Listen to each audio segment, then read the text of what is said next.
Do you feel like you wasted 2024? I was starting to feel that way until I started to write down all my accomplishments. And it wasn't until that point I realized I made a ton of progress.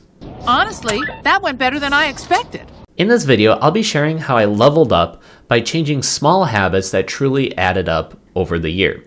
I'm hoping that I can inspire you to have a more positive reflection looking back at 2024 and be excited to dominate 2025. Let's get started. Here we go! Let's talk about a small change that has a big impact.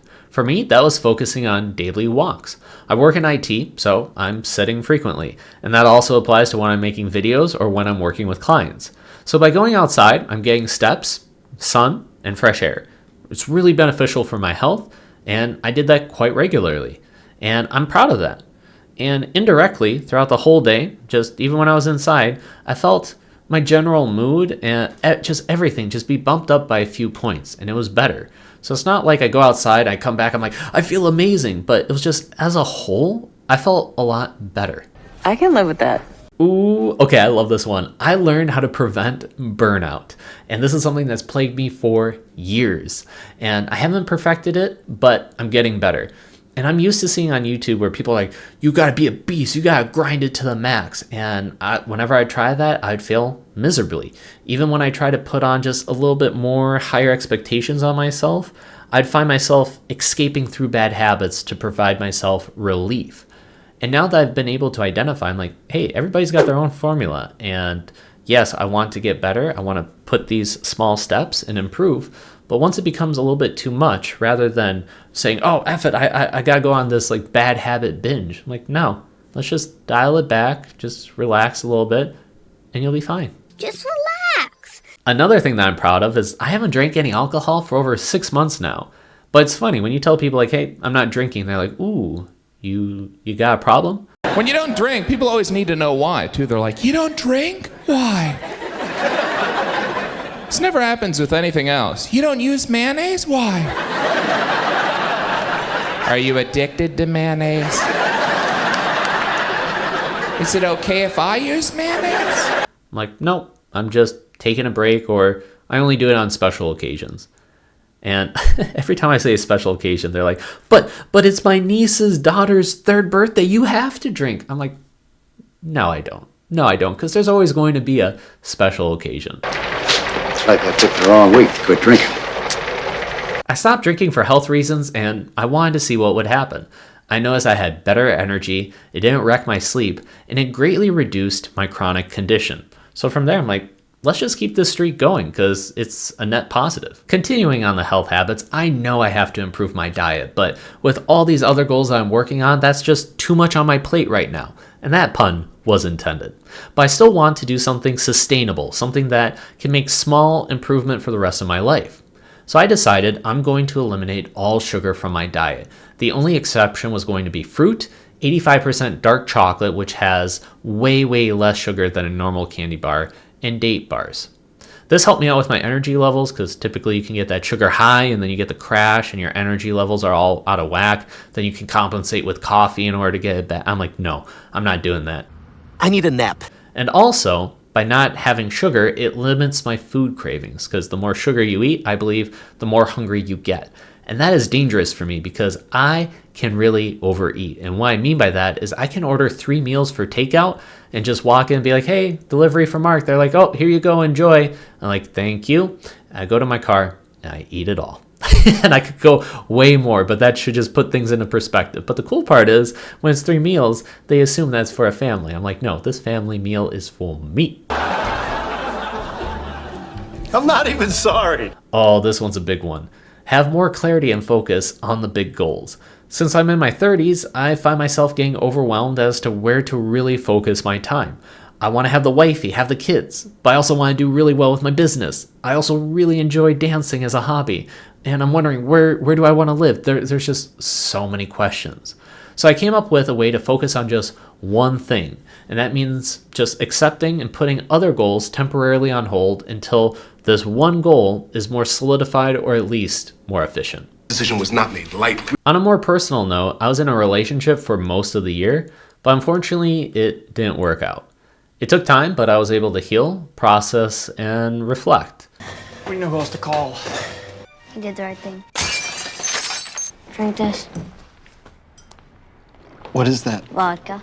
Start from the beginning and tell us what happened. Too often times we look back at a relationship, say, oh, I wasted the time. Oh, I have these negative emotions towards it. But for me, not at all. She was a great girl. I was really blessed to have met her. I enjoyed the time, and I'm really proud as to how we both grew. I'm proud of you, sir. Okay, so what about exercising? I go for walks every single day, but that doesn't help me build up my strength. I want to have a better physique. I want to have muscles because it looks better, and I want to have more strength. Oh, you've been hitting the gym? I didn't care that it was November and the holidays were rolling around. I can have dumbbells in my home office down here and just lift those every single day. I'm not varying up my exercises. In fact, I'm just doing biceps and triceps. Am I skipping out on leg day?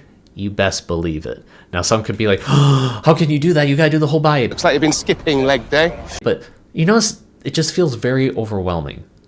What I'm attempting to do is like, all right, I want to see just some progress, some glamour muscles, and now this is going to give me the motivation to do everything else. But I'm taking it one step at a time. Sure, if it works for Mark Morris at Longshanks 1307. It works for you. It works for me. Another personal goal is getting better at cleaning my place. It's very well organized, but I can definitely do more when it comes to the cleaning aspect. And I've been more conscious of it and putting in slightly more work, and I'm sure that this is only going to stack in the future. So I saved up for an emergency fund despite Bitcoin and cryptocurrencies taking off like a frickin' rocket.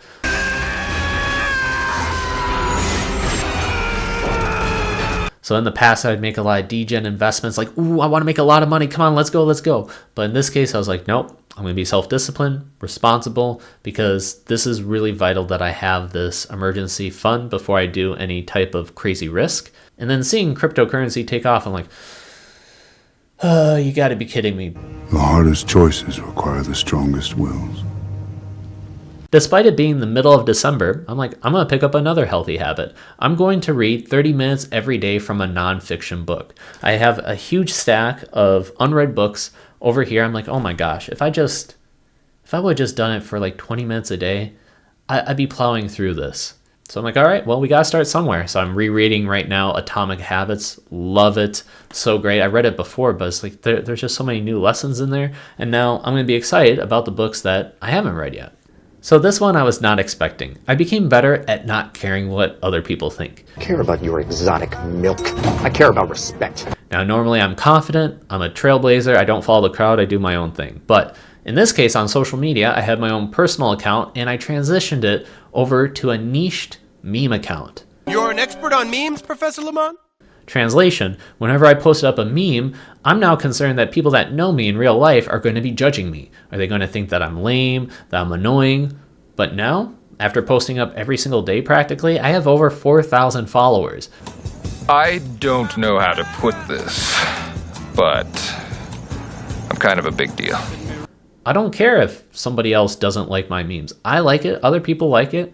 Good enough. Now, I'm not sharing my accomplishments for this year just to flex on you guys and show how amazing I am. No, I want to show that I'm a real person with real examples on how tiny habits can stack and change your life. Because the only thing that gets me more pumped and excited about my own successes is helping other people such as yourself level up.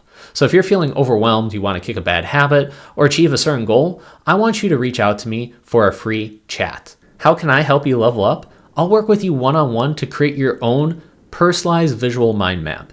It's an effective technique that I developed and nobody else is using this.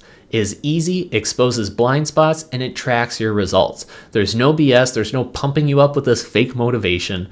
This one says, go for it. And this one says, you can do it. You don't have to believe me, just check out the testimonials and hear what other people are saying. Listen, don't let 2025 be the same as 2024. Simply click the link in the description, find a time that works for you, done. I'm looking forward to leveling up with you, because as in the words of Peter Parker, how are you? Trying to do better.